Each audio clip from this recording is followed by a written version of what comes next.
in the ongoing, I guess, like the battle between Elon Musk and Donald Trump, just ineptly gutting the government, basically like no restrictions. Like, look, just take a look at AP News, okay? On one side of the equation, you've got this. 80,000 employees plan to be cut from the Veterans Affairs. They're going to cut the number of workers at the IRS in half. They're rehiring people to the CDC. Like, they fired him, but now they got to bring him back. They listed buildings, federal government buildings that were targeted for sale, but then deleted the list. I didn't even talk about this one. They were like, hey, who wants to buy a bunch of federal government buildings we won't need because we're firing 250,000 people? Never mind. We're taking it back. We're editing the list. Hope you didn't put a bid forward. What's going on? No one knows. No one knows what's going on. Charizard-shaped Cheeto. Charizard-shaped Cheeto. Cheetozard. That's crazy.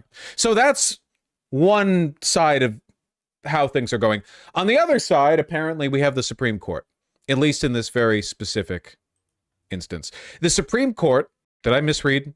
The Supreme Court on Wednesday denied the Trump administration's request to block a lower court's order for the administration to pay nearly $2 billion in foreign aid money. Wait, I'm sorry, 1 second.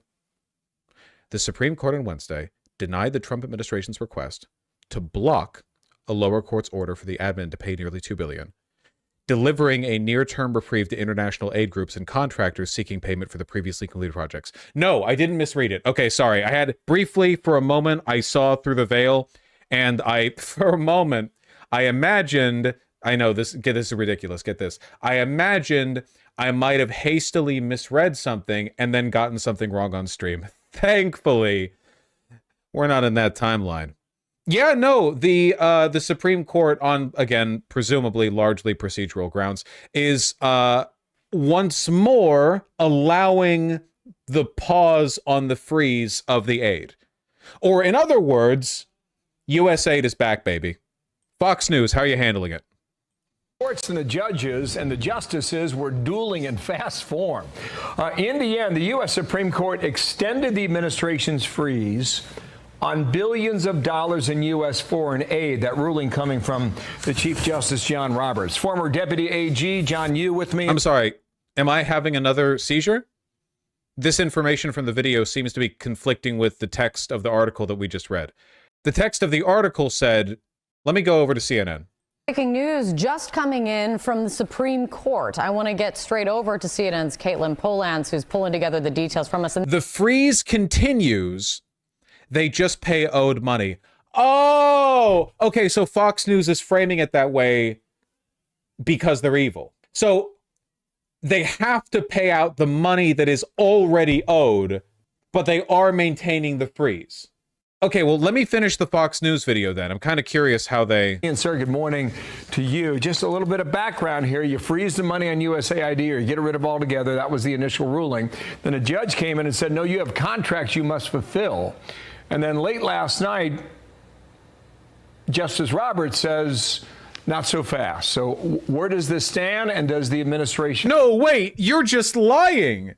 Wait, no, they're not framing it. They're lying. He's skipping a step. Justice Roberts interceded after the Trump administration motioned against the freeze on the already owed payments. So okay. So it's just lying. They're skipping a step. Roberts didn't come in against that lower court judge. He came in against the Trump administration. Win this in the end or not? Good morning, Bill and Dana. You're right. This is just the first skirmish in what's going to be a momentous battle that gets to the Supreme Court about whether the president is going to be able to restore energy to the executive, as the founders wanted, to be able to stop wasteful spending, especially to groups that might be hostile to the national security and foreign policy of the United States. Here, what Chief Justice Roberts did is to say, trial judges, lower courts, you're not in the business of getting in the inside of our foreign policy making. Wow, I maybe this comes across as a little bit naive of me, but this is actually a level of dishonesty that surprises me. Normally with Fox News, of course they lie all the time. It's normally a framing thing. But in this case, they are literally just skipping a step. Like, they're factually reporting. And it contradicts the article right here. But yeah, this isn't a half-truth. They're just, in the video, they're skipping a step that is included in the article. ordering which monies to go out or which is to stay. Let it get up to the Supreme Court. These cases are going to get up to the court quickly, and you're going to see, I think, as you suggest, Bill, I think you're going to see the Supreme Court side with President Trump, because there used to be a long history of presidents just went against being able Trump to suspend spending that harmed the national security. Okay, so just broadly speaking, do you think they win on most of these cases, all of these cases, or just some of them?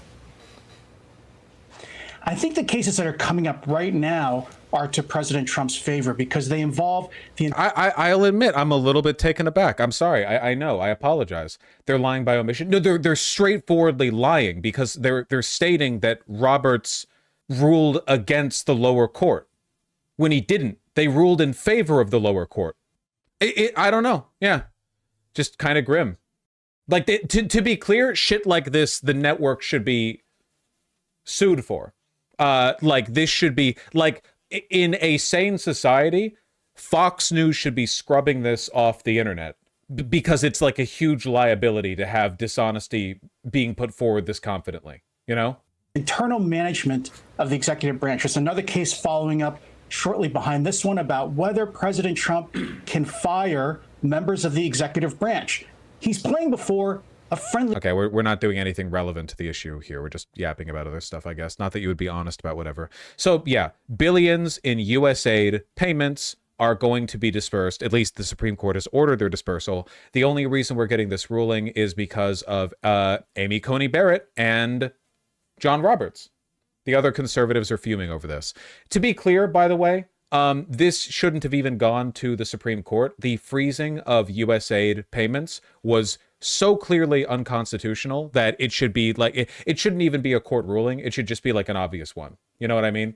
Like in a sane society, it would be immediate impeachment to have even attempted to do what they have successfully done. Now here it's been unfrozen, at least to an extent. Billions, about $2 billion in disbursement, which is not a lot of money for the federal government in the context of like a yearly budget. It's an absolute shit show. And this has to do with President Trump's moves to freeze foreign aid. Caitlin, what's happened? Yeah, Kate, what had happened in the Trump administration is they turned off money going to nonprofits and contractors on foreign aid, people that were working with the organization USAID, the agency that the Trump administration was trying to shut down.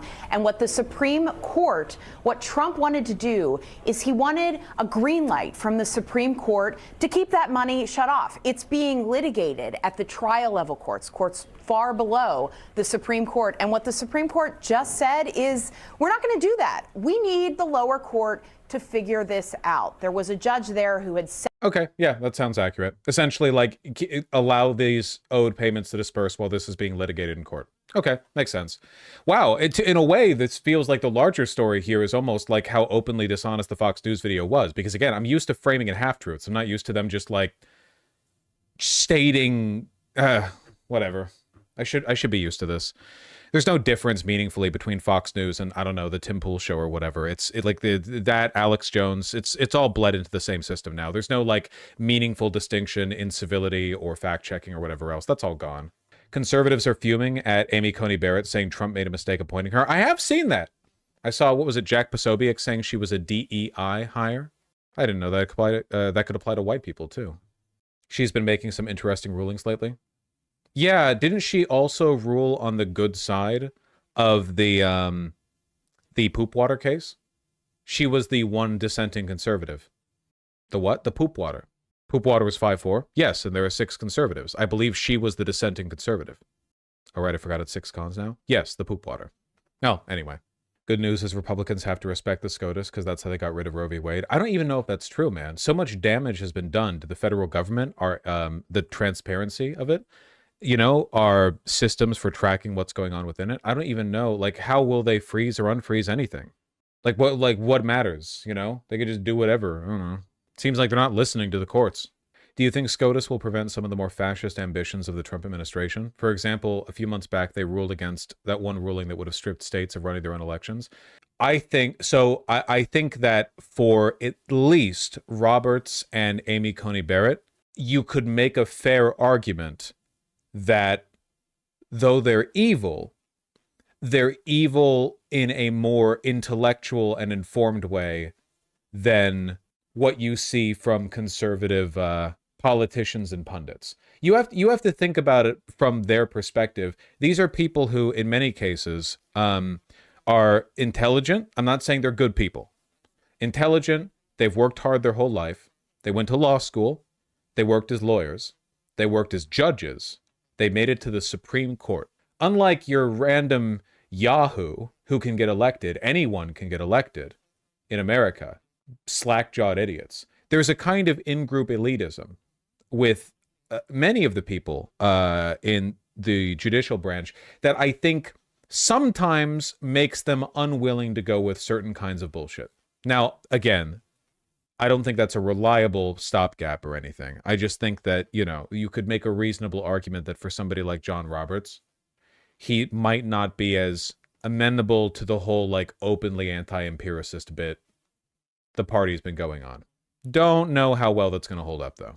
Clarence Thomas doesn't seem to have any of that. No, Alito and Thomas are both just pure evil with no redeeming qualities. Yeah.